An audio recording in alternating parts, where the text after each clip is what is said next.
Hey everybody, I hope the sound's going to be okay because I'm sitting kind of far away so that you can see the whole picture. My name is Melissa. My voice is my power. I have things set up. I'm always experimenting with the setup, so we'll just go with it. I do have 2 boxes to share, a Tamed Wild and a Witch's Moon. I have opened Tamed Wild, but I don't remember any of it, and I have not even opened Witch's Moon and have not seen a preview, so I don't know what's in there. I am in ritual. I've cleansed and did a cleansing prayer, which incidentally, cleansing prayer was a new one I found from my sister-in-law, who I really, really think is a witch in her inner heart, but she, we haven't talked about it again, but she shared a beautiful cleansing prayer that I did use to cleanse with my sacred salt before we started here. So ritual is open.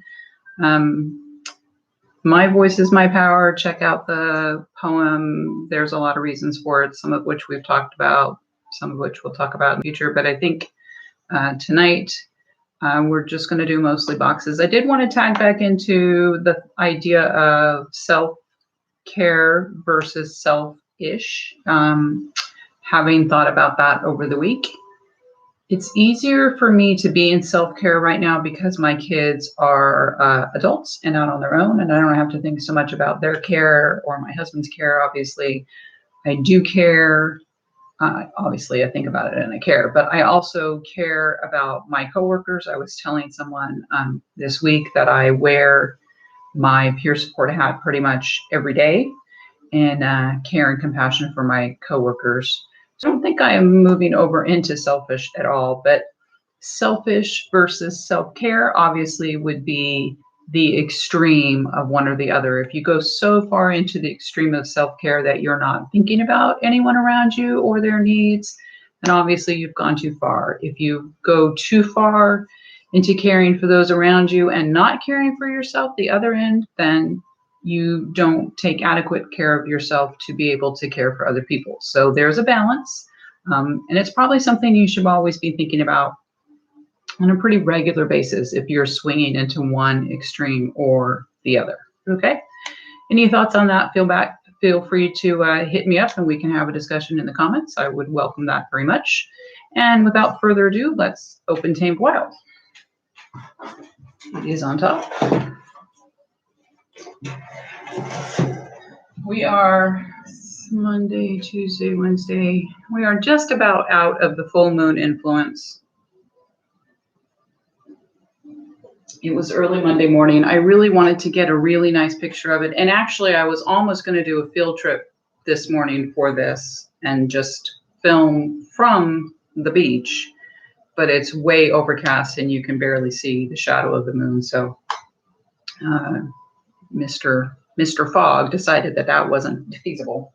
So we're here doing the normal. Tamed Wild starts with the card of the contents, and on the back is always the ritual to follow.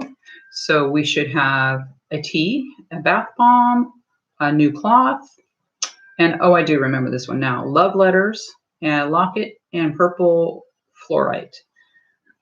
So I love that Tamed Wild is compact and efficient, and it tells you how to use everything within one ritual. We're not going to do the whole ritual. I'm just showing. I'll do ritual later.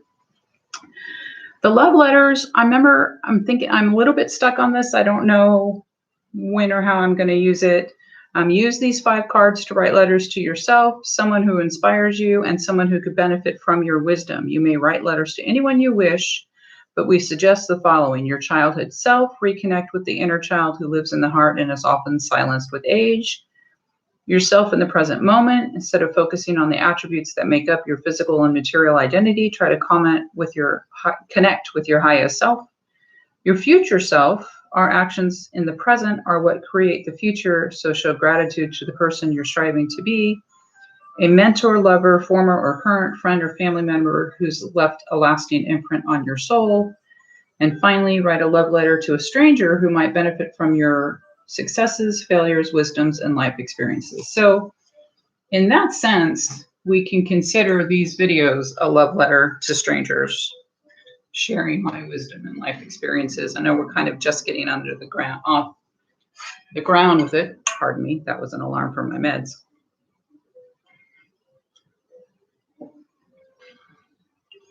Which I knew would happen, but I just wanted to get online and not put it off any longer. So again, these videos are sort of a love letter to strangers in terms of my wisdom and life experiences. And in terms of writing my inner child, I don't know. I know she's in there. I'm connected with her. I've done, as I've mentioned in previous videos, I have done some pretty intense therapy, and that included some inner child work. And aside from that, and part of what I'm really struggling with on the astrology learning is I pretty much live in the moment of what I'm doing. Yes, I plan for the videos, and yes, I know when I'm going to work, and yes, we plan ahead for our social engagements. But in terms of life plan, life goals, husband and I were talking about this tonight, retirement. I don't, for good or for bad, I don't judge myself. This is just how we live. We live pretty much in the moment, in the space where we are right now. We don't look too much in the past. We don't look too much in the future. So it's hard to think about writing to my future self or writing to my inner child. So I'm going to sit with that. That's probably why I had forgotten what was in there, because I really wasn't ready to sit with it. I am going to sit with it and decide whether or not to do that full ritual. But in the meantime, I will show you what's in the box, which is a beautiful, I even like the color. I'm not really a fan of red, but this is more maroon. And I love the drips. Can you see the drips coming down off the lotus flower? Which I'm pretty sure that's what that is. Isn't that how they describe it even? Yes, lotus altarcloth. Hey, I did have some short-term memory there. It's beautiful, and it feels fuzzy. It's nice, soft and fuzzy. So we're going to decide what to do with that. One altar cloth. I have many. So one is the directional that I use daily. I have a new one that I got that's now on the stool where I prep boxes to be brought up. So that's working out pretty well. I just have to think about where this one's going to land. Okay, brief detour. I also did get Witch's Book, the Witch's Book shipment. And I'm just real quick, I'm not going to open the books because they're, as usual, the soft bound, really pretty packaged, and republished for them. But Elena says, dearest Witch's Book cover, lover, that must be a lover. Greetings, magical readers. Spring is upon us, and it felt fitting that we move into the realm of sex magic. And I know why my brain just connected these. I'll tell you in a minute. There's so much to learn and practice here, and part of the intention behind choosing these two books was to address the realm of intimacy, including those kinds of practices, as well as the powerful magic that can be created through sex. The two books we'll be reading are Igniting Intimacy by the Reverend Rowan Bombadil, and Sex, Sorcery, and Spirit by Jason Miller. My immediate reaction is I'm reading a book written by a man about sex, but I'll get over it and I'll read it. Both authors will be joining us for our end-of-month Witch's Book Coven online gathering. Remember to jump on the forum throughout the month and share your thoughts, questions, and insights. One, sex, inner child, they kind of, for me, they go together like this. So that I also have to sit on and stew about. Again, the thought of reading a sex manual from a book written by a man, I don't know.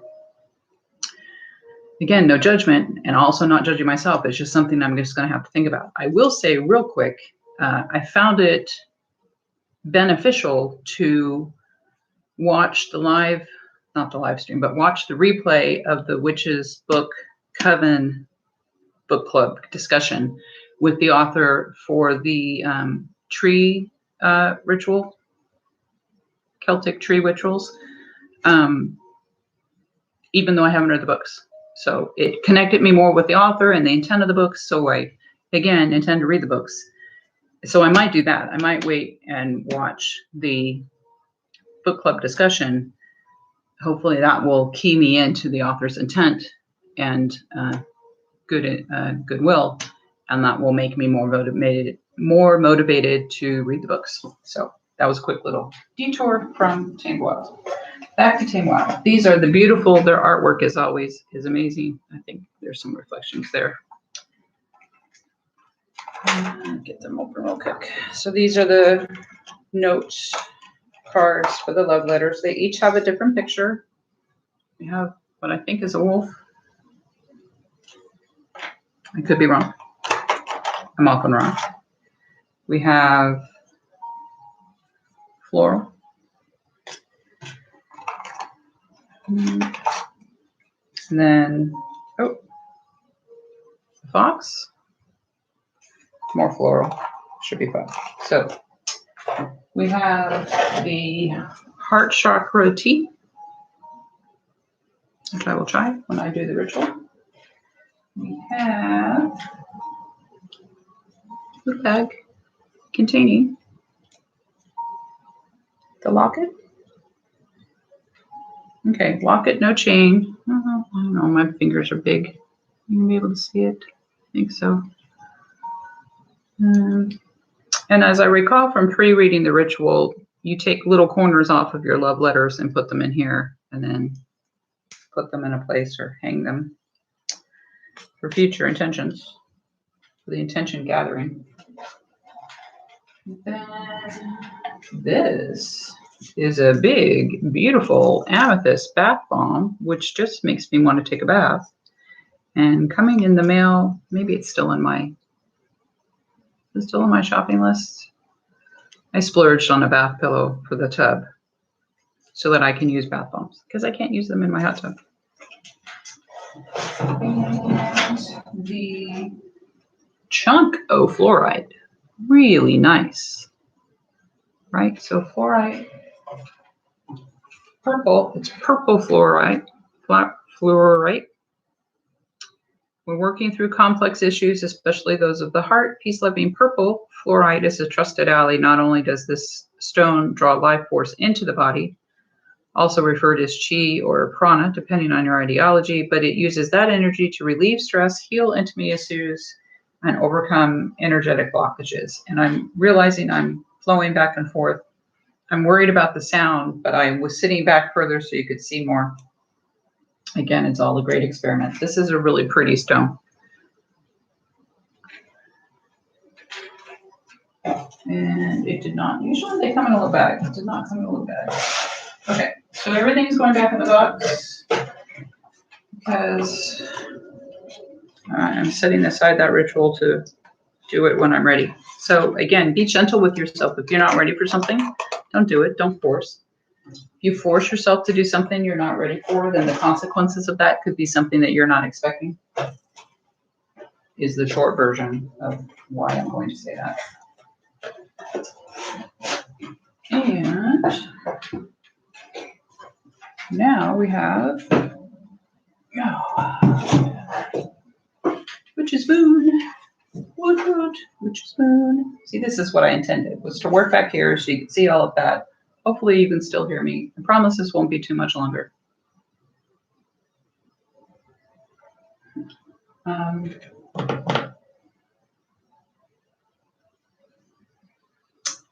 There must be another box. I was expecting something in that box. Maybe it's a next month's box, because it certainly wasn't in the list of things I just read. But I'm sure it was Tamed Wild. Must be in the March box that's coming. I know that one. I've read a preview. They have a Egyptian flower.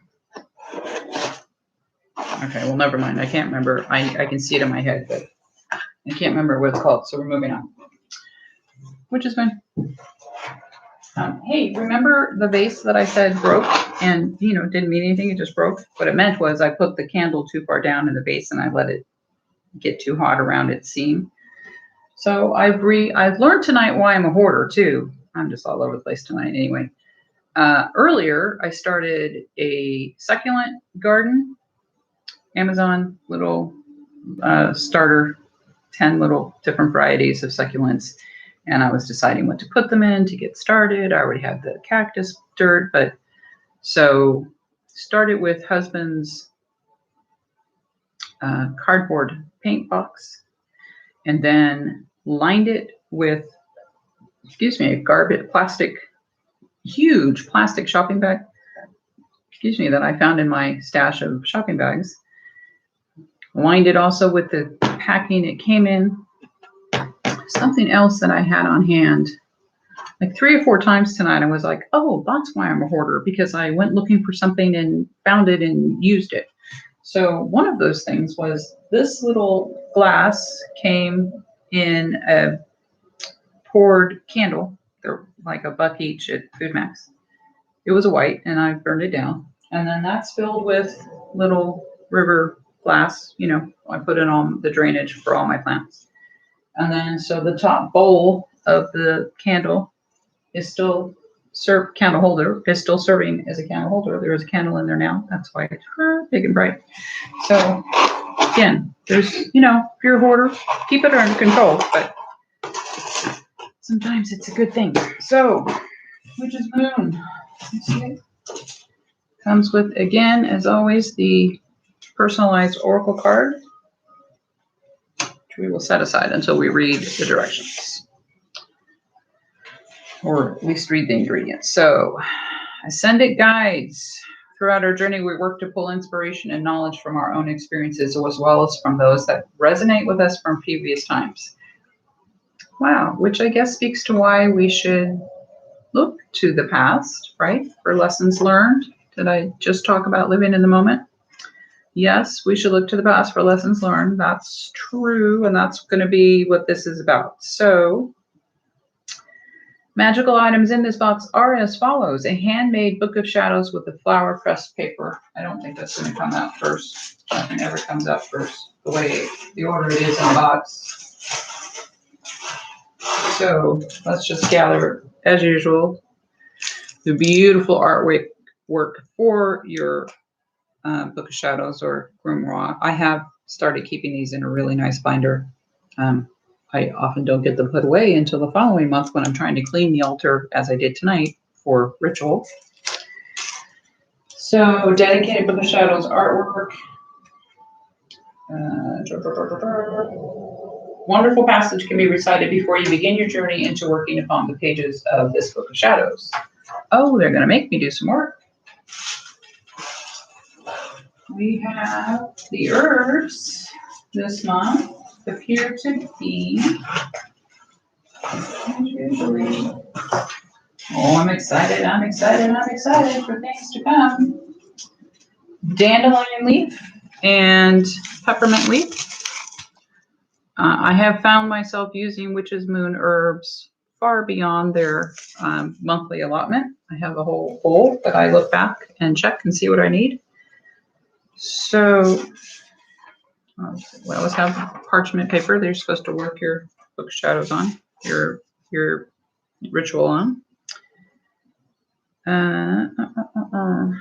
Peppermint leaf for its great ability to assist with sleep.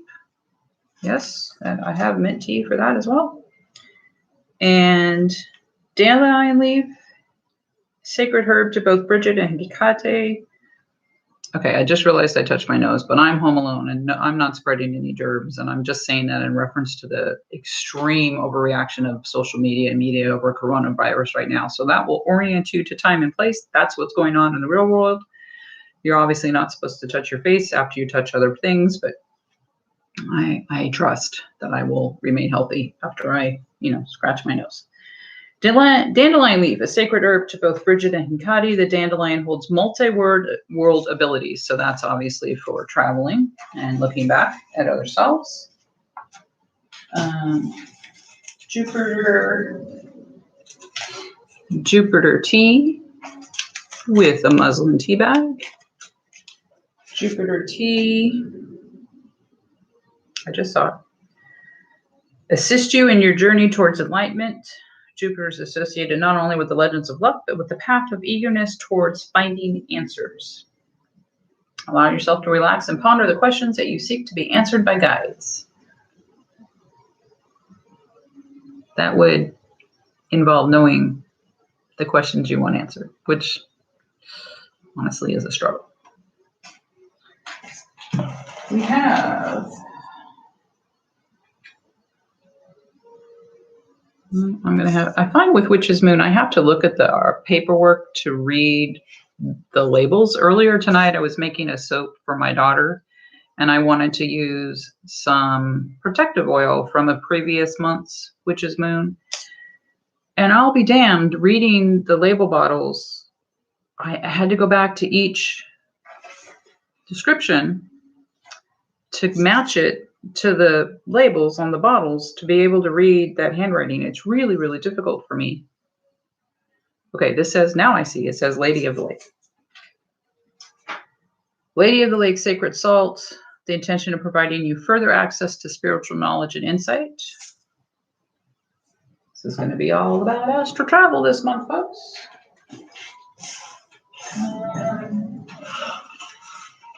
This is a candle holder that's stuck to candle holder, I hope, stuck to its candle, maybe. It's also interesting to me, oh no, that's stuck to the oil. At Witch's Moon, I mean, I know you have to protect stuff, but they do use the plastic bubbling, which I can't recycle or do anything with. I wish that they would switch to at least something that's compostable. Like, can't someone in this universe make bubble wrap that's compostable? Same with the air wrap that Amazon sends you. Can't they make that stuff compostable? I have coffee that comes compostable. Anyway, that wrapped up the oil, which again, okay, I did notice this on some of the bottles. They have started putting them in regular type, which is easier to read than this type. This hand script is the part that I cannot read to save my life. But they have on recent bottles started putting in the plain type, as it were. Ascended Masters Magical Anointing Oil. So Ascended Masters Magical Anointing Oil will be the intention of attracting ancient knowledge and wisdom into your workings.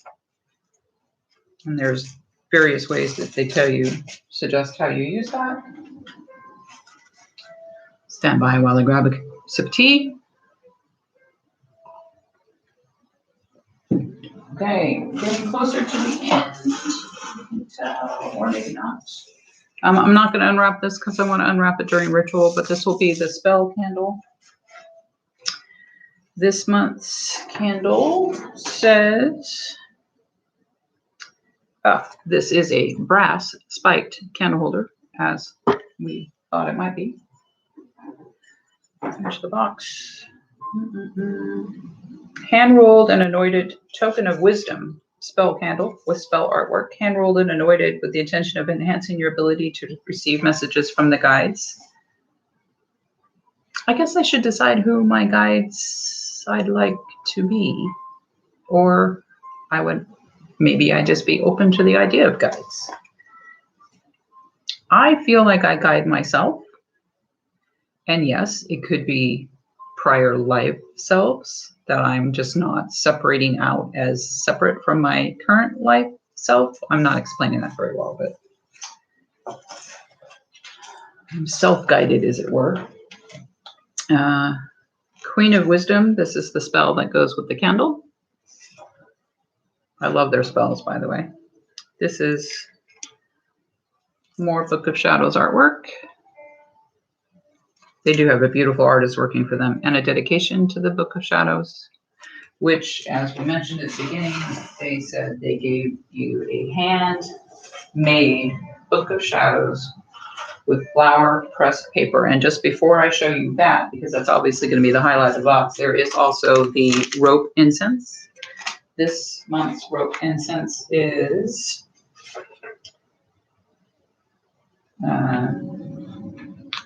Nag Champa ritual, named after Satya Sai Baba. Nag Champa is created using natural herbs, gums, and sandalwood. Oh, I do like the smell of sandalwood.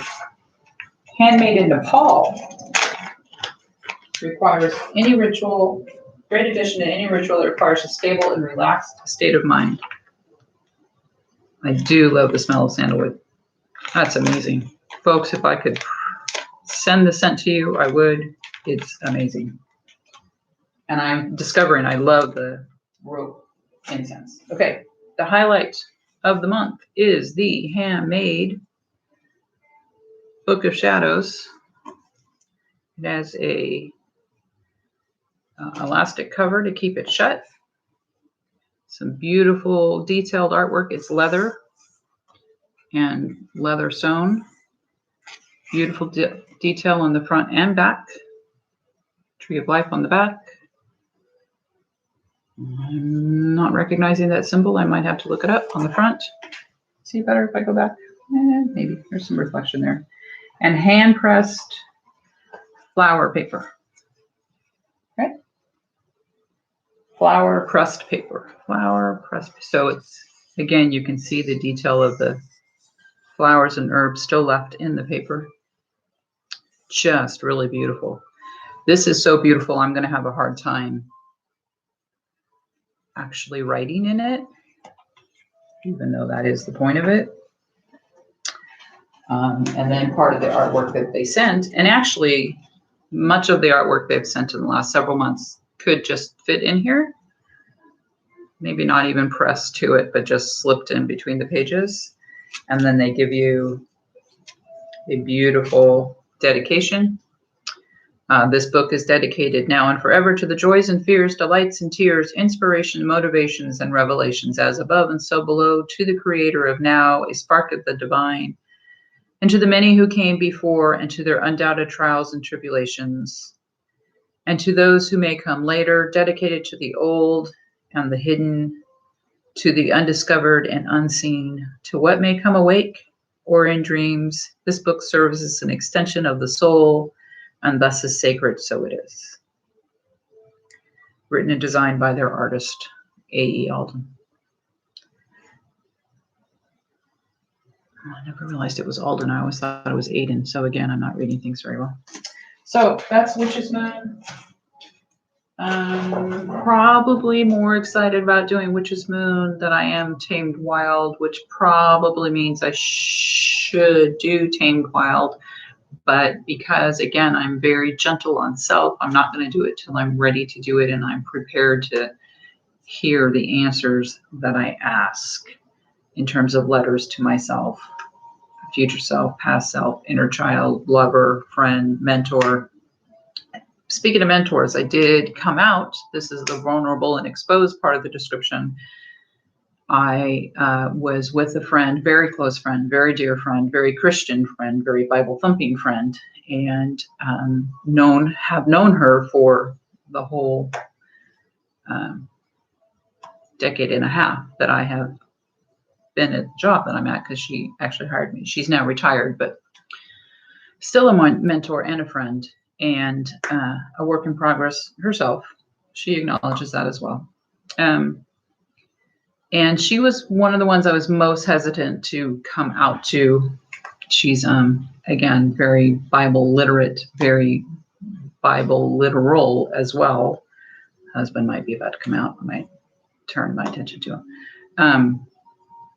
In fact, when I explained to her that it doesn't change who I am and that I have been believing for many, many years from back in college, I have only been re-practicing recently when my last adult daughter moved out and gave me the space to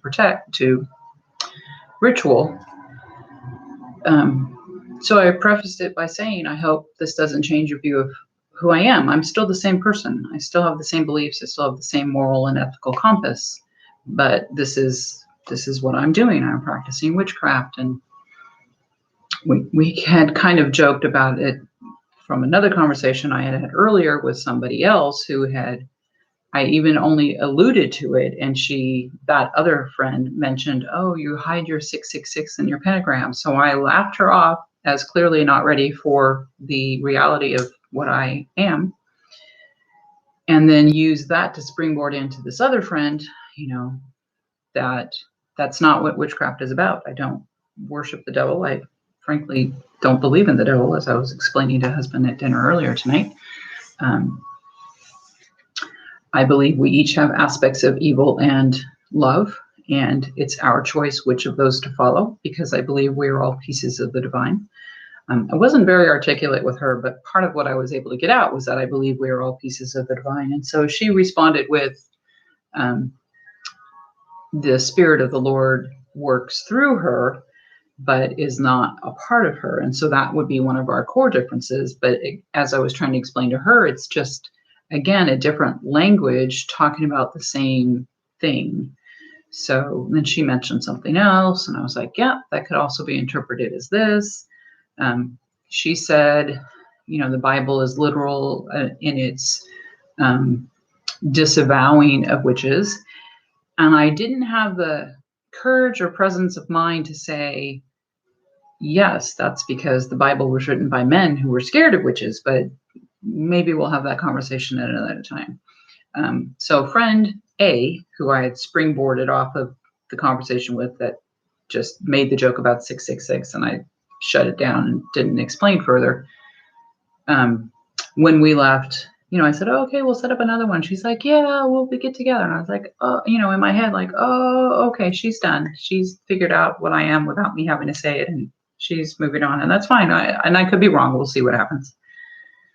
Friend B, mentor, was, despite her Bible thumping background and throwing a couple of Bible verses at me, very receptive, very open-minded, very warm and loving, as always, and said, when we set up our next date, okay, the next one is on this date. So, and I was like, great, I'll put it on my calendar. So I was scared to do it. I didn't think I would lose her as a friend. I haven't lost her as a friend. And we'll open up avenues of conversation, maybe, or maybe we'll never talk about it again. But I feel accepted and for my authentic self. And that's something that's an accomplishment. Very proud of myself. So I think that's where I'm gonna cut it. That was the end of Ascended Guides. I have to decide which one I'm gonna do. Probably neither one tonight, because I'm still in a 2-week state of exhaustion.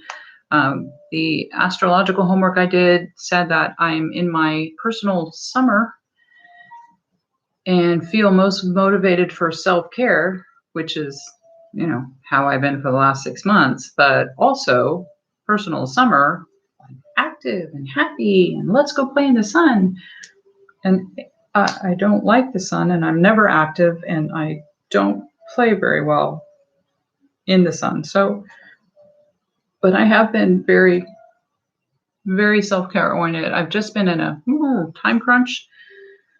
So every energetic molecule is going towards sleeping, driving, or working for the last 2 weeks. And these videos. So y'all are lucky that I'm getting this in. I'm lucky I'm getting this in and talking to myself. So as always, come along for the ride, share if you want to. The right people are going to find me eventually and understand what I'm trying to say. I do have that faith. And until next week, have a good week. Take care of yourself. If you don't take care of yourself, you can't take care of anybody else. I believe that strongly. And blessed be. Thanks for being with me.